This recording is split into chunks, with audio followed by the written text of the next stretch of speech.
क्या पढ़ाई करते वक्त आपका ज्यादातर समय नोट्स बनाने में चला जाता है? आज मैं आपको 1 मिनट में नोट्स बनाने का आसान तरीका बताने वाला हूँ। इस वीडियो में हम बात करेंगे एक परफेक्ट नोट्स कैसे बनाएं। उससे पहले यह जान लेते हैं कि आखिर हम नोट्स क्यों बनाएं, इसकी क्या ही जरूरत है, क्यों हम अपना टाइम वेस्ट करें, ये एक सवाल हो सकता है। तो सबसे पहले यह जान ले कि कोई भी कॉम्पिटेटिव एग्जाम आप बिना नोट्स के क्रैक नहीं कर सकते। रही बात बोर्ड एग्जाम के लिए, तो अगर आपको टॉप करना है या बेहतर से बेहतर मार्क्स लाना है तो नोट्स बनाना ही पड़ेगा, वरना एग्जाम तो कोई भी पास कर लेगा, थोड़ा बहुत मार्क्स तो कोई भी ला लेगा। इसकी जरूरत सबसे ज्यादा एग्जाम के दिन पड़ती है। समय कम होता है और सबसे कम समय में मैक्सिमम टॉपिक्स को कवर कैसे करें, यह सबसे ज्यादा इंपॉर्टेंट होता है। नोट्स आपको तेजी से और सटीक रूप से याद रखने और संशोधित करने में मदद करती है। नोट्स बनाने से आपके कॉन्सेप्ट क्लियर हो जाते हैं और कोई भी टॉपिक या चैप्टर बढ़िया तरीके से समझ आते हैं। कोई एक अच्छे नोट्स आप तभी बना पाएंगे जब कोई भी चैप्टर आपको अच्छे तरीके से समझ आ जाएगा। देखो, वैसे भी तो अपने बुक को कम से कम 2 से 3 बार एग्जाम टाइम में दोहराना ही होता है। अगर पहली बार अपने बुक का कोई भी चैप्टर पढ़ते हो और उसे अच्छे से समझकर उसका नोट्स नहीं बनाते हो, तो फिर अगली बार उस चैप्टर को रिवीजन करने के लिए 2 से 3 महीने बाद पढ़ोगे, लेकिन उस समय पहले आपने उस चैप्टर में क्या पढ़ा था ये तो भूल गए रहोगे। तो इस तरह हर बार खाली दिमाग के साथ पढ़ोगे तो फिर पढ़ने में उतना ही समय लगेगा जितना पहली बार लगा था। तो यहाँ टाइम वेस्ट भी हुआ, मेहनत भी लगा और आउटपुट में कुछ निकल नहीं पाया। लेकिन उस चैप्टर को आप समझकर उसका नोट्स पहले ही बनाए रहोगे तो नोट्स भी याद रहेगा और जब अगली बार पढ़ोगे तो उससे कुछ नया जरूर निकालोगे और वो चैप्टर भी अच्छे तरीके से याद हो जाएगा। उस चैप्टर के बारे में आपका नॉलेज भी बढ़ता जाएगा।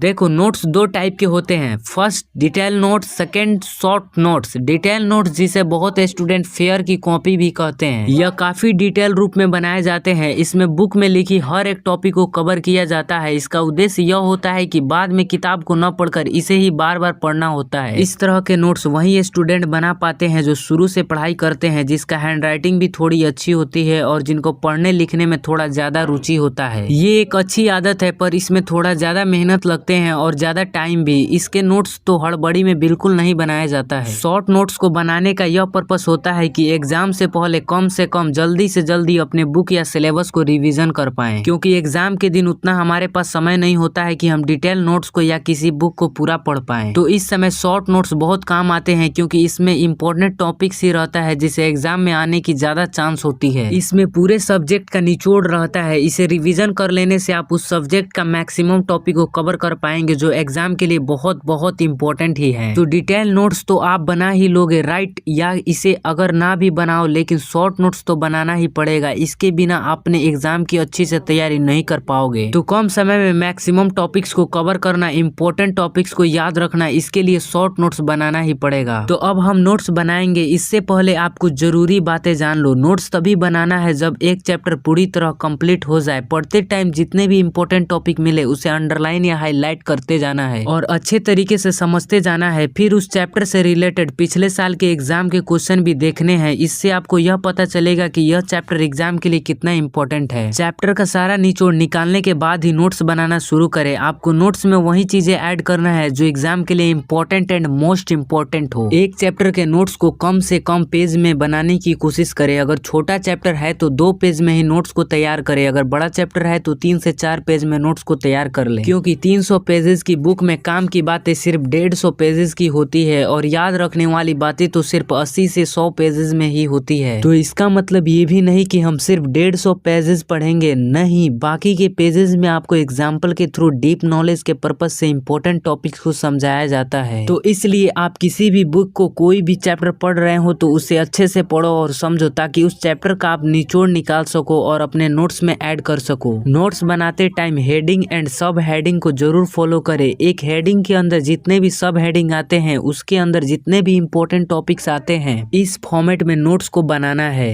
नोट्स बनाते टाइम माइंड मैपिंग का यूज करें। ये नोट्स बनाने और उसे याद रखने का सबसे बेहतरीन तरीका है। और फ्लो चार्ट और स्पाइडर डायग्राम का भी यूज कर सकते हैं। इससे आपको याद करने और रखने में आसानी होगी। नोट्स अपना बनाओ, किसी दूसरे का कॉपी ना करो। अगर दूसरों का नोट्स को कॉपी करोगे तो उसे सिर्फ रटोगे, समझ नहीं पाओगे। इसलिए नोट्स खुद का बनाओ। अगर आपको डिटेल्स नोट्स चाहिए तो ये हो गई कुछ जरूरी बातें आपको ध्यान में रखना है। और बात करते हैं कि हम नोट्स बनाएंगे कैसे। नोट्स बनाने के लिए आप हमेशा व्हाइट पेज वाले स्पाइरल रजिस्टर का यूज करें। इससे यह फायदा होता है कि आप अपने नोट्स को किसी भी ऑर्डर में लिख सकते हैं। अगर कुछ टॉपिक आपको बाद में ऐड करने हो तब भी आप कैसा कर सकते हैं। नोट्स बनाने के लिए सबसे पहले जो आपके टीचर ने क्लास में पढ़ाया है उस नोट्स का जरूर इस्तेमाल करें, क्योंकि उसमें भी बहुत सारे इंपॉर्टेंट टॉपिक को पढ़ाए रहते हैं। नोट्स बनाते समय हमेशा सिलेबस बुक का ही इस्तेमाल करें ताकि कोई पॉइंट छूट न जाए। दोस्त, नोट्स हमेशा खुद की हैंड राइटिंग में ही बनाए, चाहे आपकी हैंड राइटिंग कैसी भी हो, बस आपकी hand writing neat and clean होनी चाहिए ताकि आप उसे आसानी से पढ़कर समझ पाओ। और दोस्त, नोट्स पॉइंट टू पॉइंट या चार्ट के फॉर्म में ही होनी चाहिए। देखो, नोट्स का मतलब यही होता है कि उसे हम जितना जल्दी और जितनी आसानी से समझ सके। देखो, नोट्स को थोड़ा खूबसूरत बनाने की कोशिश करो, क्योंकि जितना खूबसूरत नोट्स रहेगा आपको बार बार उसे पढ़ने का मन उतना ही करेगा। लेकिन अगर आप नोट्स गंदे तरीके से बनाओगे तो आपको दोबारा पढ़ने का मन नहीं करेगा। देखो, आप किसी भी पेज में ज्यादा से ज्यादा वर्ड लिखने की कोशिश मत करो, थोड़ा कम लिखो, लेकिन एक दूसरे टॉपिक के बीच में गैप भी रखो। अपने नोट्स में थोड़ा कलर भी ऐड करो, ऐसा इसलिए क्योंकि कलर आपके दिमाग के क्रिएटिविटी साइड को एक्टिव करता है, जिससे आपके नोट्स ज्यादा इंटरेस्टिंग बनते हैं और याद रखने में भी आसानी होती है, क्योंकि कलर याद से जुड़ जाता है और कलर के हिसाब से पॉइंट को याद रखना बहुत इजी होता है। आप हेडिंग को अलग कलर से, सब हेडिंग को दूसरे कलर से, उसमें कुछ वर्ड और कुछ पॉइंट को भी किसी दूसरे कलर से हाईलाइट करो। इसके लिए आप हाईलाइटर का यूज कर सकते हो और शुरुआत में लिखने के लिए कम से कम 2 कलर का पेन यूज करो। अब दोस्त, इसका मतलब ये नहीं है कि आप सिर्फ कलर कोडिंग ही करते रह जाओ। आप नोट्स में हमेशा इंपॉर्टेंट टॉपिक को ऐड करो, थोड़ा साफ सुथरा लिखो। अच्छे हैंड राइटिंग के साथ लिख सकते हो तो लिखो। माइंड मैपिंग और डायग्राम के ऑर्डर में नोट्स को बना सकते हो तो बना लो। अगर स्पाइडर डायग्राम का भी यूज कर सकते हो तो करो। उसके बाद अगर कलर कोडिंग करना है तो कर सकते हो। बस नोट्स ऐसा होना चाहिए जो पढ़ने वक्त समझ में आ जाए और याद रखने में आसानी हो। बस तो दोस्त, ये रहा नोट्स बनाने का कुछ तरीका। जितना हो सके इजीली तरीके से मैंने आपको समझाने की कोशिश की है, उतना ही समझाया है। फिर भी अगर कुछ दिक्कत हो तो कमेंट बॉक्स में जरूर बताना। मिलते हैं दोस्त आपसे फिर अगले वीडियो में। ऐसे ही आसान और असरदार टिप्स के लिए चैनल को सब्सक्राइब करिए। तब तक के लिए धन्यवाद।